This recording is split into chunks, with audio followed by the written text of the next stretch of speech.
Senior صحافی اور تجزیہ کار جاوید چودھری کے مطابق برطانیہ میں 1620 میں الیکشن ہوئے لوگوں نے سر ایڈورڈ کوک کو بادشاہ کے حلقے سے الیکشن لڑایا، اسے الیکشن میں بھاری ووٹوں سے کامیاب کرایا، اسے کندھوں پر اٹھا کر دارالعوام پہنچا دیا۔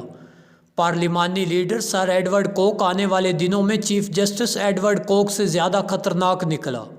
اس نے دارالعوام میں بادشاہ کے اختیارات کو چیلنج کر دیا۔ وہ جس دن دارالعوام میں تقریر کرتا اس دن لندن کی گلیاں لوگوں سے بھر جاتی، لوگ پارلیمنٹ ہاؤس کی گیلریوں سے تقریر سنتے، باہر آ کر لوگوں کے سامنے یہ تقریر دہرا دیتے، لہٰذا یہ ہر شخص تک تقریر پہنچ جاتی، پورے برطانیہ میں پھیل جاتی۔ ایڈورڈ کوک نے اپنی تقریروں سے شاہی خاندان کو نفرت کا استعارہ بنا دیا۔ اس نے پارلیمنٹ میں فرانسس بیکن کو رشوت خور ثابت کر دیا۔ 1621 میں حکومت نے اسے جیل میں پھینک دیا، لیکن حکومت 9 ماہ کی کوشش کے باوجود اس پر الزام ثابت نہ کر سکی۔ 1625 میں جیمز اول کا انتقال ہوا، اس کی جگہ چارلس اول بادشاہ بن گیا۔ چارلس جیمز کے مقابلے میں کئی گنا آمر اور ظالم تھا، اس نے ایڈورڈ کوک پر حملے شروع کرا دیے۔ ایڈورڈ کوک 1628 کو پارلیمنٹ سے ریٹائر ہوا، 1634 کو انتقال کر گیا، لیکن اس وقت تک وہ بادشاہ کے اختیارات میں دراڑ ڈال چکا تھا۔ ایڈورڈ کوک کے انتقال کے بعد پارلیمنٹ اور تخت کے درمیان لڑائی شروع ہوئی۔ یہ جنگ پارلیمنٹ ہاؤس سے گلیوں میں پہنچی، برطانیہ میں سول وار شروع ہو گئی۔ لوگوں نے بادشاہ چارلس اول کو پکڑا، 1649 میں پھانسی دے دی۔ چارلس کی پھانسی کے بعد برطانیہ میں شاہی خاندان ختم ہو گیا، اقتدار کونسل آف اسٹیٹ کو منتقل ہو گیا، سر ایڈورڈ کوک کا مشن مکمل ہو گیا۔ 1660 میں برطانیہ میں بادشاہت بحال ہوئی، لیکن اس بادشاہ کے منہ میں آمریت کے دانت نہیں تھے۔ آج اس واقعے کو صدیاں گزر چکی ہیں، لیکن لوگ آج بھی سر ایڈورڈ کوک کو یاد کرتے ہیں۔ اس کے ساتھ اس کا یہ قول دہراتے ہیں کہ معاشرے اس وقت تک مہذب نہیں ہو سکتے جب تک ان میں قانون کی بجائے بادشاہ حکمران رہتے ہیں۔ پاکستان کے موجودہ حالات کے تناظر میں اگر اس بات کو دیکھا جائے تو چند دن قبل محمد زبیر نے مجھ سے رابطہ کیا، جنرل باجوہ اور میاں نواز شریف کے رابطوں سے متعلق کچھ حقائق بیان کیے۔ میں سٹوری کے چند حصوں سے واقف تھا، لہٰذا گفتگو کے دوران میں ان سے سوال کرتا رہا، یہ نہایت ایمانداری سے جواب دیتے رہے۔ میں گفتگو کا ایک حصہ ان کی رضامندی سے تحریر کر رہا ہوں۔ محمد زبیر کا کہنا تھا، میاں نواز شریف نے مجھے بہت عزت دی، 2 اہم ترین اداروں کا چیئرمین اور گورنر سندھ بنایا۔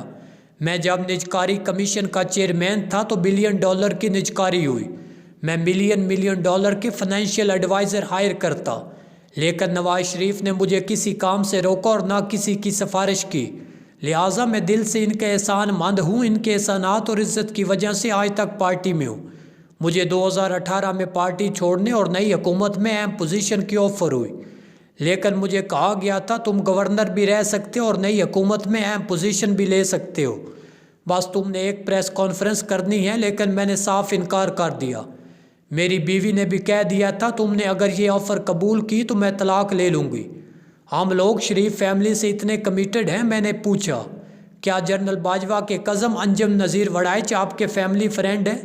زبیر صاحب نے جواب دیا، جی ہاں، میرے ان سے 40 سالہ پرانے تعلقات ہیں۔ میں جب بھی اسلام آباد آتا تھا ان کے گھر ٹھہرتا تھا۔ میں نے پوچھا کہ آپ ان کے ذریعے جنرل باجوہ سے ملتے تھے؟ ان کا جواب تھا وہ بھی ایک سورس تھے، مگر گورنر کی حیثیت سے میرے جنرل صاحب سے براہ راست تعلقات بھی تھے۔ میں 27 اگست 2020 کو ان سے ملا۔ میں نے پوچھا آپ کیوں ملے؟ ان کا جواب تھا میں میاں صاحب کا پیغام لے کر ان کے پاس گیا تھا۔ میں نے پوچھا ملاقات کیسی رہی؟ ان کا جواب تھا ملاقات کا دورانیہ 4 گھنٹے تھا۔ میاں صاحب اور مریم نواز پر پابندی تھی، ان کی تصویر، آواز اور خبر تک میڈیا پر نہیں چلتی تھی۔ میں نے جنرل باجوہ کو سمجھایا، ریاست نے شیخ مجیب سے لے کر بے نظیر بھٹو تک یہ پابندیاں لگا کر دیکھ لی، اس سب کا کیا نتیجہ نکلا؟ صرف ملک کا نقصان ہوا۔ اس بار بھی ان پابندیوں کا صرف ملک کو نقصان ہوگا۔ جنرل باجوہ نے پوچھا آپ بتاؤ کیا میں زیادہ پاپولر ہوں یا مریم نواز؟ میں نے جواب دیا یہ فیصلہ آپ کی ریٹائرمنٹ کے بعد ہوگا، آپ ریٹائر ہونے کے بعد لاہور جائیں اور دوسری طرف سے مریم نواز آئیں، فیصلہ ہو جائے گا۔ میں نے پوچھا کیا اسٹیبلشمنٹ اس وقت مریم نواز کو سپیس دینے کے لیے تیار نہیں تھی؟ زبیر صاحب کا جواب تھا یہ بات درست ہے، جنرل باجوہ بار بار کہہ رہے تھے مریم نواز کی کوئی گنجائش نہیں، اور میں جواب میں کہتا رہا یہ فیصلہ کرنے والے آپ کون ہوتے ہیں؟ بہرحال میری کوشش رنگ لائی، میاں نواز شریف اور مریم نواز کو سپیس مل گئی۔ مریم صاحبہ کی خبریں چلنا شروع ہو گئی۔ 20 ستمبر 2020 کو پی ڈی ایم بن گئی۔ میں نے ان سے پوچھا کیا پی ڈی ایم آپ کے مذاکرات کا نتیجہ تھی؟ زبیر صاحب کا جواب تھا ہاں یہ ایک وجہ تھی۔ میں نے پوچھا میٹنگ کے بعد کیا ہوا؟ زبیر صاحب کا جواب تھا میں نے میاں نواز شریف کو ملاقات کی تفصیل سے مطلع کر دیا۔ مجھے اس کے بعد جو بتایا گیا وہ میں پیغام لے کر 7 ستمبر 2020 کو دوبارہ آرمی چیف جنرل باجوہ سے ملا۔ اس مرتبہ جنرل فیض حمید بھی میٹنگ میں موجود تھے۔ یہ ملاقات بھی طویل تھی، اس میں بھی بہت کچھ طے ہوا۔ میں نے پوچھا کیا عمران خان کی حکومت کے خاتمے کا فیصلہ اس میٹنگ میں ہوا تھا؟ یہ بولے میں یہ دعوے سے نہیں کہہ سکتا، مگر اس کے بعد ہونے والے واقعات آپ اپنی نظر سے دیکھ لیں۔ میری میٹنگ 7 ستمبر کو ہوئی، پی ڈی ایم 20 ستمبر کو بنی۔ پھر عمران خان کی حکومت دن بدن کمزور ہوتی چلی گئی۔ میں نے پوچھا اسٹیبلشمنٹ پھر آپ سے ناراض کیوں ہو گئی؟ ان کا جواب تھا مریم نواز نے 23 ستمبر کو اسلام آباد ہائی کورٹ کے باہر کہہ دیا تھا سیاسی فیصلے GHQ کے بجائے پارلیمان میں ہونے چاہیے۔ پھر میاں صاحب نے 16 اکتوبر 2020 کو گوجرانوالہ میں تقریر کی۔ ان سے مسائل پیدا ہو گئے۔ میں نے پوچھا آپ کی ملاقات کی خبر ISPR نے کیوں دی؟ ان کا جواب تھا یہ خبر DG ISPR نے 23 ستمبر 2020 کو ARY پر دے دی۔ DG کا ٹیلی فونک انٹرویو ہوا، انہوں نے میری دونوں ملاقاتوں کی تصدیق کر دی۔ میں نے پوچھا کیا آپ جانتے ہیں کہ آپ کی دونوں میٹنگز کی ریکارڈنگ میاں صاحب کو دے دی گئی، جس کے بعد آپ کے میاں صاحب سے تعلقات خراب ہو گئے؟ محمد زبیر کا جواب تھا مجھے اس کے بارے میں علم نہیں، میں یہ صرف آپ سے سن رہا ہوں، تاہم یہ حقیقت ہے۔ ستمبر 2020 کے بعد میرے میاں صاحب سے تعلقات خراب ہو گئے۔ مجھ سے شہباز شریف نے بھی کہا تھا آپ نے ہمارے ساتھ غلط بیانی کی۔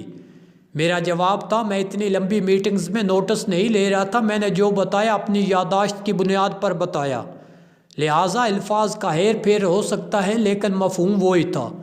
میں نے پوچھا کہ آپ کو یہ رویہ برا لگا؟ ان کا جواب تھا مجھے برا لگا کیونکہ میں اس وقت میاں صاحب اور مریم صاحبہ کا ترجمان تھا جب پارٹی کے تمام ترجمان بھاگ گئے۔ کوئی شخص پارٹی کو ڈیفینڈ کرنے کے لیے تیار نہیں تھا۔ مجھے 2017 میں جنرل نوید مختار نے بلا کر کہا تھا تم لوگ مریم نواز کے ساتھ فوج کے خلاف میڈیا سیل چلا رہے ہو۔ میں اس وقت گورنر تھا، میں نے انہیں بتایا ہماری پارٹی کے لوگ ٹاک شوز میں جاتے ہیں، ہم اس کے لیے تیاری کرتے ہیں، ہمارے میڈیا سیل میں فوج کے خلاف کوئی بیانیہ نہیں بنتا۔ مجھے اس وقت بھی توڑنے کی کوشش کی گئی۔ اسد عمر میرا بھائی ہے، یہ PTI میں تھا۔ ڈاکٹر عارف علوی اور علی زیدی میرے پرانے دوست ہیں، ہم اکٹھے پلے بڑے ہیں۔ 2018 میں جب تبدیلی آ رہی تھی تو تبدیلی لانے والے اور ان دوستوں نے مجھے لمبی چوڑی آفر دی، مگر میں نے معذرت کر لی۔ اکتوبر 2021 میں پنڈورا پیپرز آئی، ان میں اسحاق ڈار کے بیٹے علی ڈار کا نام تھا۔